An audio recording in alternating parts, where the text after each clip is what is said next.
I mean, it looked like he talked about fighting Danny Jacobs and talked about fighting Fernando Guerrero, but he fought them as a stepping stone, as a gatekeeper, and as a journeyman. It seems as a loser, because he didn't win a fight.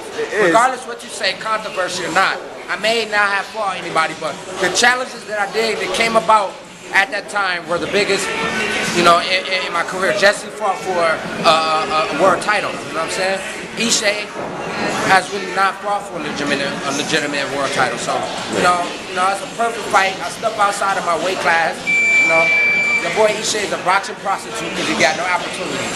He's boxing prostitute, you know what I'm saying? Now, you ain't at the level where you can pick who you want to fight and get those kind of fights, you know what I'm saying? You at a level where you got to scrape for crumbs. I'm not there, you know what I'm saying? I got to scrape crumbs. He'll be my last option if I had to fight him. Yeah, I mean, it seems like you passed a gatekeeper. It seems like you passed fighting journeyman. I got the key to the door. I'm in. Not to be cocky, because I speak out of confidence in what I do, man. And I'm telling you right now, I don't have to prove to anybody that I was destroying Ishe Smith. Yeah, I mean, and he wants to, you know, judge the fact that you were chasing Sergio Martinez. Listen, if he gets somebody to buy that fight, I'll take the fight. That's it. Get a network to buy the fight, I'll take that fight. Golden Boy hits me to tell me that that's a fight they can put on the network, I'll take that fight. He hasn't fought since 2010. I mean, do you think his reputation is being lost, being that he hasn't had a fight? I believe that, you know, a lot of people won't fight him because he won't sell, not because they're scared of him. Would you agree with that? It's like when he goes out there to fight, he don't put it all on the line. If it's there and it's in the trenches, he hit people below the belt. As you can see with a fight with Danny Jacobs, him below the belt and everything like that. It's too emotional. That guy's too emotional. They want to marry the kid. Yeah. I mean, people are making Sergio Martinez look like a god, but I mean, let's be honest here though. He beat Paul Williams.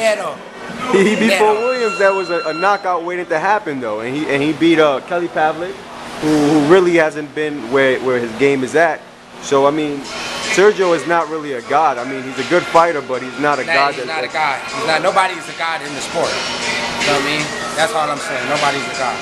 And us fighters should think about fighting the best in the world, and that's all I'm doing. But if not, I mean, full of bad in one big room, full of bad chickens. That's why I'm at right there. You know what I'm saying? Like you say, I'm here. You see me with a trainer? We help each other out at this job. I'm working here while I'm here in New York.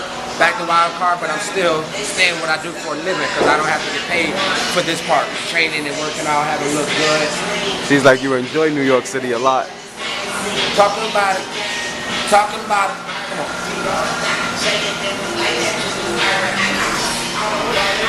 And he talking about my parents, the fade. You can't do that, Ishe. You don't grow hair on your head, dude. Would you say that your fade is more relevant than Ishe? Yeah, man. I got a more famous fade than any hair he can grow on his head.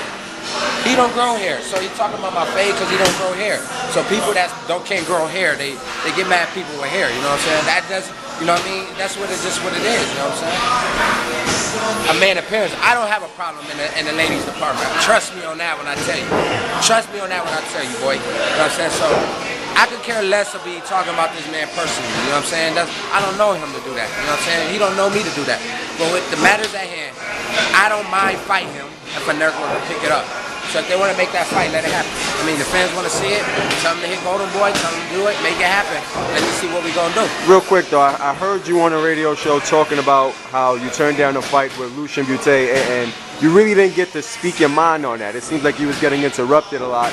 Speak on that a little bit more so the fans can really understand what went down, and you know, so things can get cleared up. All right. Jesse Brinkley came in 160.5 pounds over the weight limit we were supposed to fight at. 165 is the highest weight I ever fought in my professional career. Well, when there was a fight submitted that me and Jesse could fight, I wanted the fight to be at 162 and no more 163.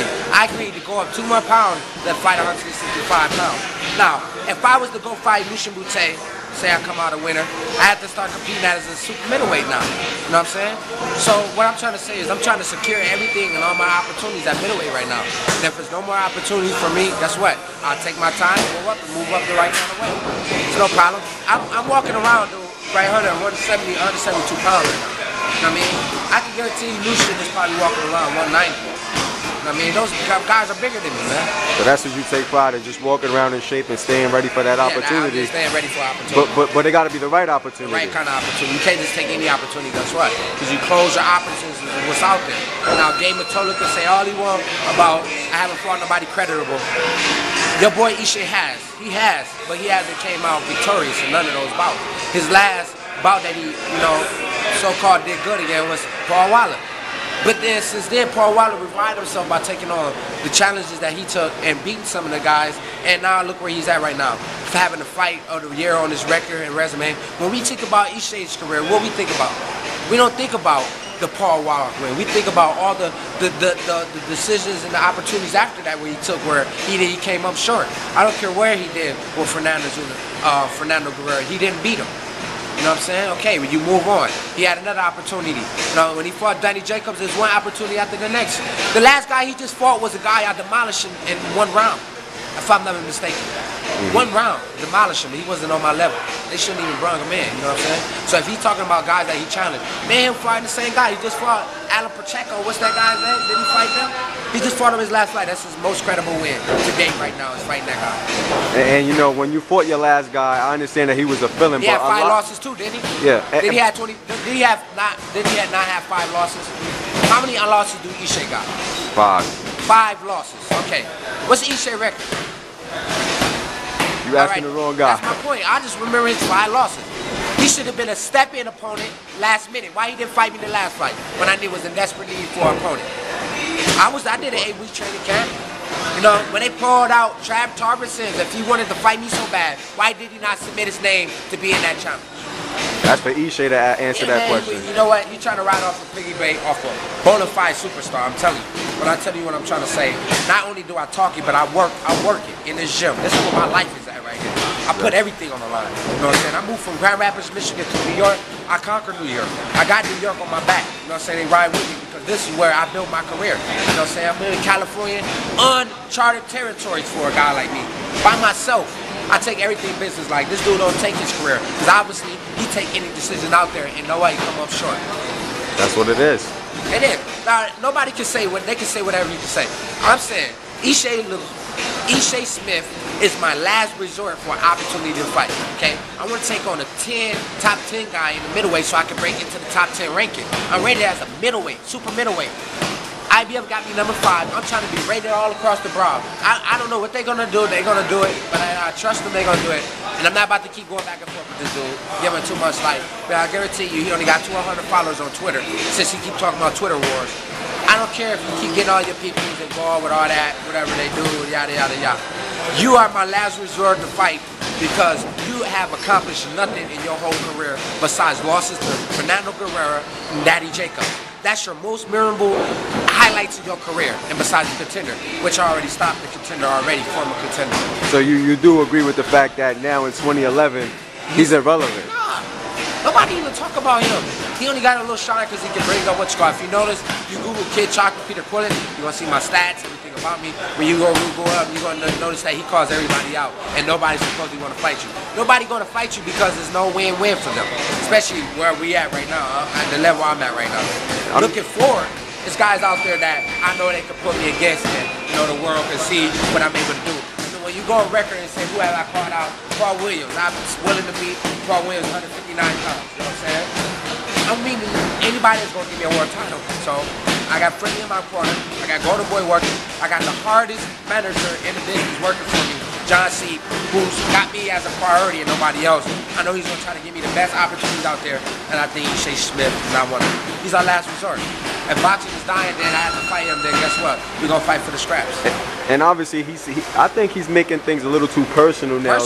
That's what I honestly, like, the reason why I would want to punch him in his face if I see him. Because as a man, if he feel like he's calling me out, he didn't do it. Ray Campbell, his advisor. Your advisor did all the talking for you. You know what I'm saying? I'm fighting on one of the biggest cards I done fought in. Remind you, I fought in the Garden 6 times. Remind you, as people talking about it's a popularity contest. On the Paulie Cotto on the card. I'm a very popular guy. When you speak about knowing me, I know Swiss Beats, I've been in videos featured by him. Cat Graham from the Vampire Diaries. Curtis Martin, who spoke very good about me. You know what I'm saying? All this thing is not where he's part of. You know, he's not part of that circle where, you know, moving forward, you working with successful people and you went around positive people that look toward their future. He's just like struggling, feeling over here like he's mad at other guys like me who's doing them. That's saying like he want to fight me, he can beat me, but when we step in there, I beat him up. Bah, bah, bah, bah. He gets no credit because they knew I was gonna beat him. Right. Deep down in their heart, they know that. So like I said, if it's a fight that it's a fan the fans want to see, and Golden Boy wants to put on, and it's built up for the people to see, let the network buy it and let's do it. I mean, and let me see, that fight better break me into top 10 because your boy Ishe is not even rated. No matter what they say, if people say they don't want to live good, and they can't, that's just a waste of life. It's people because they can't live that way, man. All right. If he's talking about being rated, and he brought up being rated a couple, I was rated top 10. I'm rated top 10 now. Where you rated at? I don't see you. Now fighting you gonna help me get a rating? Holla. That's what business we talking about. We talking about ratings. We talking about money. We talking about world titles.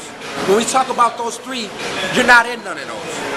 You can talk about careers done, have no opportunities, and struggling on your last rope. That's you, boy. I'm not on that. And you know, you've been disrespectful, man. Yeah. Real. I never been like this ever in my life, ever.